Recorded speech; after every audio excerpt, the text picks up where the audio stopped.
Now,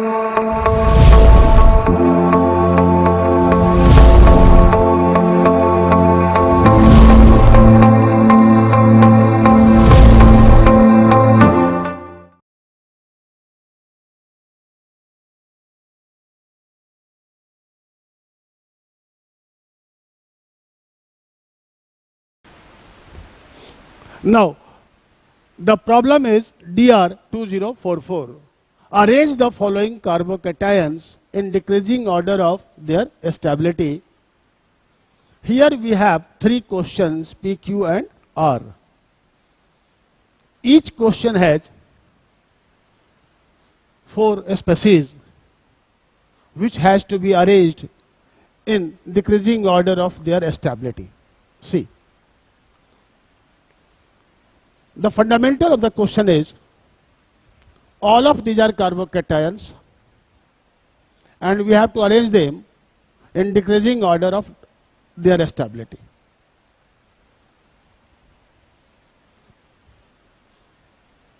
See, in all these questions, these are the simple application of electronic effect in organic compound in the problems of organic chemistry.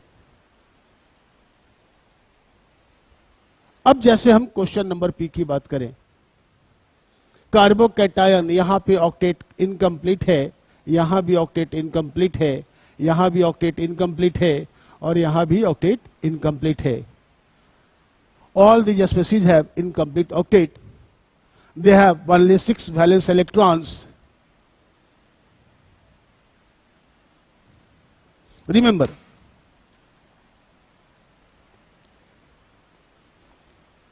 किसी भी carbocation की stability इस बात पे निर्भर कर रही है कि उसे कितना इलेक्ट्रॉन मिल रहा है. वो जो फैक्टर्स जो इलेक्ट्रॉन देंगे वो इनकी स्टेबिलिटी को बढ़ाते हैं. क्योंकि ये जी ऑक्टेट कंप्लीट है और ऑक्टेट कंप्लीट है तो उसको जितना इलेक्ट्रॉन मिलेगा वो उतना ज्यादा ऑक्टेट के नजदीक पहुंचेगा और उसकी स्टेबिलिटी बढ़ेगी. और अगर कोई इलेक्ट्रॉन विड्रॉ कर रहा है तो उस केस में हम देखेंगे कि इसकी स्टेबिलिटी घटेगी. तो सीधा सा सवाल है और यहाँ सीधा सीधा जवाब है कि इसके बाद चूंकि सब में कार्बन पहला एटम है तो हम दूसरे एटम पे जाएंगे और दूसरे एटम का हल क्या है, यहाँ सेकंड नंबर पे CH2 लगा हुआ है और ये जितना हो सकता है मिथाइल ग्रुप अपने तरफ से इलेक्ट्रॉन पंप करेगा, इलेक्ट्रॉन देने का प्रयास करेगा इंडक्टिव इफेक्ट से. लेकिन सेकंड एग्जांपल में जैसे ही पहुंचते हैं हम यहाँ पे फ्लोरीन पाते हैं और ये फ्लोरीन कैसा ग्रुप है, मोर इलेक्ट्रोनिगेटिव. तो बेसिकली ये इलेक्ट्रॉन को अपनी दिशा में खींच रहा है सेकंड कार्बन से. तो सेकंड कार्बन जितना इलेक्ट्रॉन दे सकता था उतना देगा नहीं. इसी तरीके से थर्ड में ब्रोमीन भी एक थोड़ा कमजोर है लेकिन इलेक्ट्रॉन तो खींच ही रहा है, कुछ कम खींच रहा है, फ्लोरीन की तुलना में बहुत कम खींच रहा है लेकिन कुछ विड्रॉ कर रहा है. तो basically bromine is -I group, fluorine is -I group and chlorine is also -I group. The fact is इन सब में सबसे अधिक स्टेबल कौन सा हो गया, 4. The first is most stable. Then after, क्यों यहां पे -I ग्रुप नहीं है और इन सब में -I है. अब दूसरे नंबर पे सबसे कम -I जहां होगा वो ज्यादा स्टेबल होगा, दैट इज थर्ड. क्यों, ब्रोमीन का -I कम होता है, -I का ऑर्डर है fluoride more than chloride than bromide. तो इस तरीके से 1 then 3 then after 4 then after 2. तो यह आपका करेक्ट आंसर है और यहां पे आपका लॉजिक है -I इफेक्ट ऑफ हैलोजन सबस्टिट्यूएंट.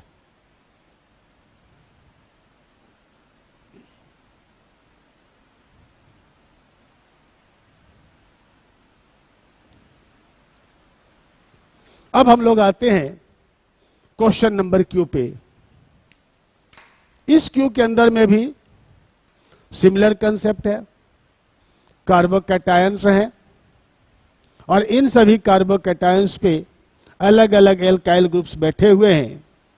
और अब आपको यहां देखना है कि किस किस केस में स्टेबिलिटी ज्यादा है और किस केस में स्टेबिलिटी कम है. क्योंकि सब में कार्बन पे बैठे हुए हैं ग्रुप्स तो ऑब्वियसली आपको अब कार्बन के सराउंडिंग में जो बैठे हुए हैं ग्रुप्स उनको देखना पड़ेगा, तभी हम देख पाएंगे कि उनके इलेक्ट्रॉनिक इफेक्ट कैसे कैसे हैं।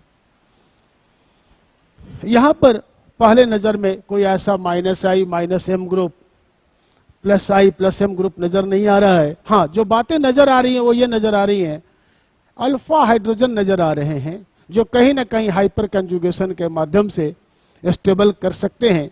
यहाँ 2 अल्फा हाइड्रोजन है और इस केस में हमारे पास 3 और 2 5 अल्फा हाइड्रोजन है। और इस केस में जब हमने स्ट्रक्चर को खोला है तो हमारे पास 9 अल्फा हाइड्रोजन है। एंड सॉरी टू से ये बेचारा अकेला है, इसके पास 0 अल्फा हाइड्रोजन है। अगेन, तो अल्फा हाइड्रोजन होने से क्या होता है? तो अल्फा हाइड्रोजन होने से हाइपर कंजुगेशन होता है। तो हम कह सकते हैं कि हाइपर कंजुगेशन सबसे अधिक कहाँ है? तो हाइपर कंजुगेशन सबसे अधिक यहाँ पे हमारे पास थर्ड केस में है। तो हम कह सकते हैं कि third is the most stable. क्यों? इसका जवाब है सबसे अधिक अल्फा हाइड्रोजन है और अल्फा हाइड्रोजन से इस पॉजिटिव चार्ज को स्टेबिलिटी मिल रही है, हाइड्रोजन उसे इलेक्ट्रॉन पंप कर रहे हैं। देन आफ्टर हमारा जवाब हो गया सेकेंड और देन आफ्टर जवाब हमारे पास हो गया first and lastly we have fourth.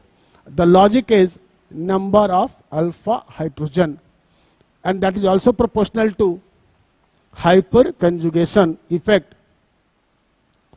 plus hyper conjugation effect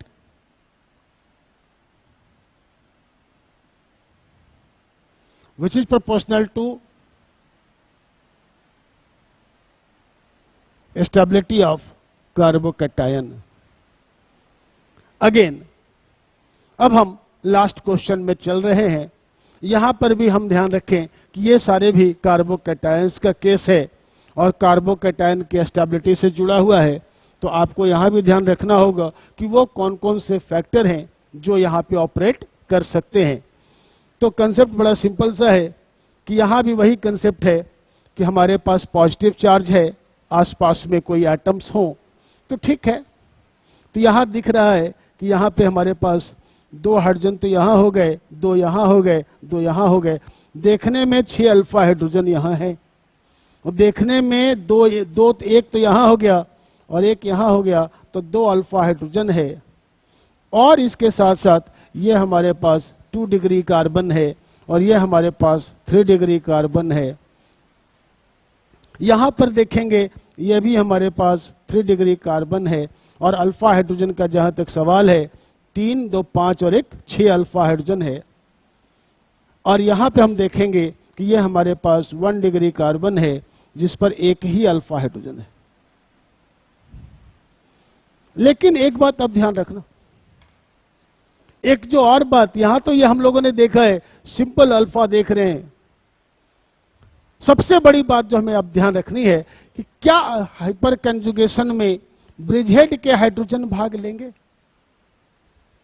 bridgehead ये ऑर्बिटल्स ब्रिजहेड के हाइड्रोजन हाइपर कंजुगेशन में, कार्बोकैटायन में, कार्बेनायन में, डबल बॉन्ड फॉर्मेशन में कभी भी भाग नहीं लेते। अब यहां ध्यान दो, अगर इस फैक्टर को डिस्काउंट कर दिया जाए तो हम ये कह सकते हैं कि ये तो कार्बोकैटायन कैसा है जी, ये तो ब्रिजहेड कार्बोकैटायन है।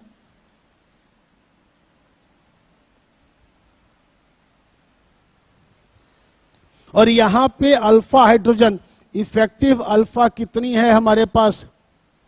1 अल्फा हाइड्रोजन है। यहां पे इफेक्टिव अल्फा हाइड्रोजन कितने हैं? इसको आप डिस्काउंट कर दीजिए तो यहां पे हमारे पास 3 और 2 5 अल्फा हाइड्रोजन है। लेकिन ये 3 डिग्री कार्बन है और यहां पे आप देखेंगे कि ये 1 डिग्री कार्बन है, 1 अल्फा हाइड्रोजन है। तो अब फाइनल सारी बातें निकल के आ गई। अब हम बता सकते हैं कि सबसे अधिक स्टेबल कौन सा है, जहां पर सबसे ज्यादा अल्फा हाइड्रोजन है और 3 डिग्री है। The answer is 3। Third is the most stable carbocation.